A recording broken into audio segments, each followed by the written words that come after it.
जब कोई रिजल्ट नहीं है तो क्या मतलब है मेरी पढ़ाई का। सरकार सो रही है, हमारी अध्यक्ष महोदय इस सब चीज़ों को नहीं समझ में आ रहा है कि 12 लाख युवा किस तरीके से, आज मैं 5 मार्च सन 83 मेरा डेट ऑफ बर्थ है और मैं 40+ हो गया हूँ, ELT का फॉर्म मैं फिलअप नहीं कर सकता हूँ। देश का दुर्भाग्य है, जिस देश में पढ़े लिखे युवा नहीं होंगे, उस पढ़े लिखे युवा के मुताबिक उनको रोजगार नहीं मिलेगा, उस देश कहाँ जाएगा ये भगवान ही बता सकते हैं। जिस युवा जो कलम और कापी से, अपनी कौशल से, अपनी शिक्षा से अपने लक्ष्य की प्राप्ति करता है, आज वही युवा दर दर की रोटी खा रहा है, दर दर रोटी के लिए, रोजगार के लिए वो भटक रहा है। अब जो शिक्षा हम बच्चों को देते हैं, आज हमारे लिए कोई आसियाना नहीं है, हम बच्चों के लिए, देश के लिए क्या सबक दें, क्या शिक्षा दें।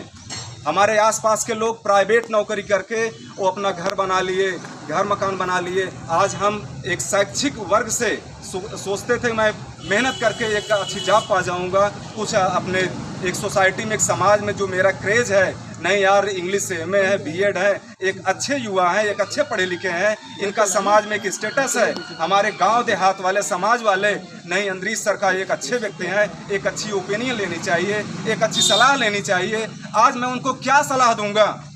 मैं अब यही कहने के लिए सरकार मुझे मजबूर कर रही है कि बेटा हाई स्कूल किसी तरीके से पढ़ लो, लिखने पढ़ने के लिए बस पढ़ लो, साक्षर हो जाओ, इसके बाद जाओ कहीं ठेले लगाओ, कहीं खुमचे लगाओ। क्या ये सरकार मुझसे बयां करने के लिए क्या ये मजबूर कर रही है? क्या मैं आज इंग्लिश से MA BEd करके क्या मैं यही समाज को यही मैं आईना दिखाऊं? नहीं, ऐसा नहीं होना चाहिए। आप यशस्वी मुख्यमंत्री जी हैं, जिसको डबल इंजन की सरकार, मैंने आपको अपने राज्य में भी मैंने चुना और केंद्र में भी चुना, इस उम्मीद के साथ चुना कि जिस तरीके से हर क्षेत्र में आप दिन प्रतिदिन, day by day you are progressing. Now I expect to you, you will also consider my inner feelings.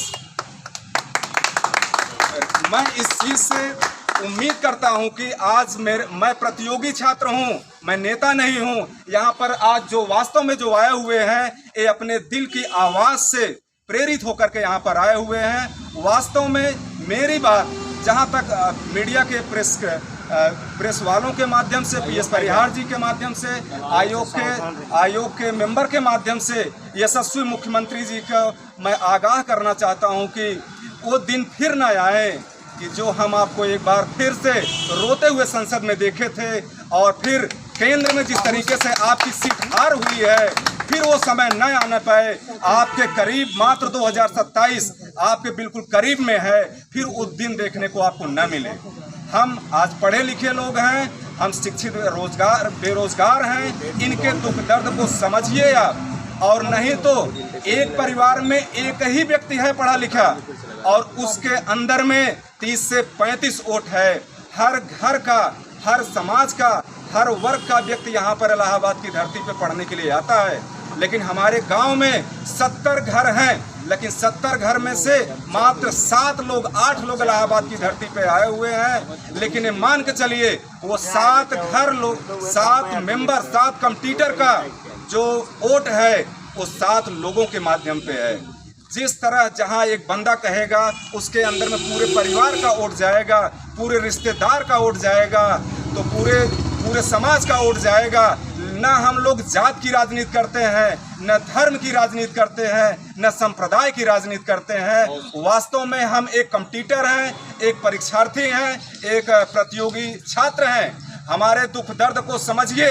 और जिस तरीके से मैं 3 साल प्राइवेट विद्यालय BBS इंटर कॉलेज में मैं इंग्लिश का प्रवक्ता हूं, 2022 से मैं विद्यालय छोड़ करके आज मैं अपनी पढ़ाई को छोड़ करके लाइब्रेरी से मुक्त होकर के किसी तरीके से मैं फीस लेकर के लाइब्रेरी का फीस जमा कर रहा हूं और किसी तरीके से मैं रूम रेंट दे रहा हूं। हमारे मकान मालिक से आप पूछ लीजिए, पिछले 6-7 महीने से मैं किराया नहीं दे पाया। लेकिन मकान मालिक हमारे इतने अच्छे हैं, उन्होंने कहा है कि नहीं, आप नौकरी पा जाएंगे तब इसके बाद पेमेंट करिएगा।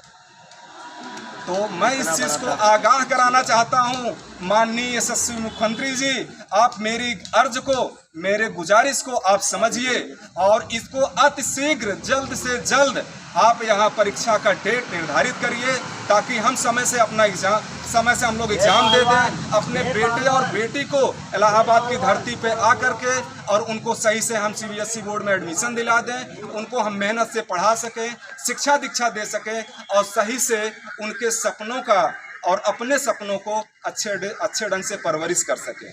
नहीं तो परिवार के ताने, रिश्तेदारों के ताने, घर के ताने, समाज के ताने, जो हमारा समाज आज मुझे एक आईने के रूप में देखता है। मेरे बगल में मेरे किनारे से ही हटते ही वो कहता है कि अरे यार क्या कर लिए, इंग्लिश से MA BEd करके क्या रिस्पांस है। आपने 10 साल मैंने CBSE बोर्ड की कॉपी मैंने चेक किया है। आज वो मेरे पढ़ाए हुए छात्र भी वो कहीं PCSJ हो गए हैं, कहीं PCS हो गए हैं, कहीं SI हो गए हैं। और उसका प्रमाण है 2011 में जब SI की भर्ती आई थी, देवेश त्रिपाठी मेरे पढ़ाए हुए छात्र हैं, वो SI देवकली थाना पे पोस्टेड हैं। आप उनसे भी आप पूछ सकते हैं अंदरीश सर कैसे पढ़ाते हैं, ठीक है। लेकिन आज मैं पहली बार, पूरी अंतरात्मा मेरी इतनी भर चुकी है, न कमरे में पढ़ने का मन लग रहा है, न लाइब्रेरी में पढ़ने का मन लग रहा है। जब बैठते हैं बस वही दर्द है, परीक्षा कब होगी।